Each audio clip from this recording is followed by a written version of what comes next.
Mikey, nandito na siya. Pumunta siya sa bahay at ready na. Moments before disaster or triumph? Yep.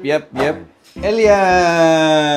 Yeah. Yung akin na. Wait lang, RSPM mo na mabilis. Before natin buksan yan, gusto ko lang sabihin, mas matagal tayo magkakilala kaysa kay Mike. Okay guys, ito na. Unboxing. Wait lang. Hindi ko pa naiintindihan kung ano ibig sabihin ito. Okay, sige. Basahin mo. Hi, Ben. Sorry, hindi ako nakapag-competition para sa best na. Hindi kinaya. Wait lang.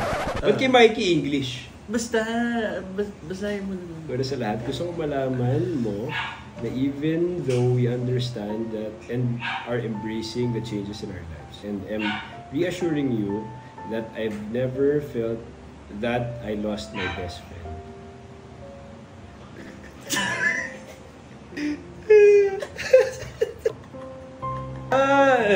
Okay, wait, being your content always makes my heart smile.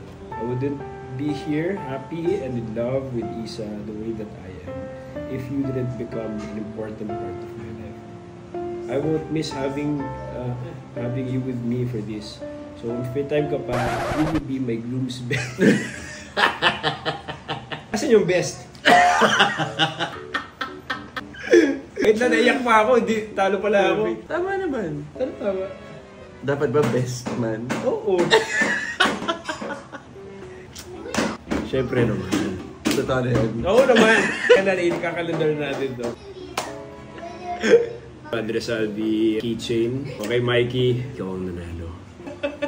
Mikey, busy ka sa araw na yun. Ako yung...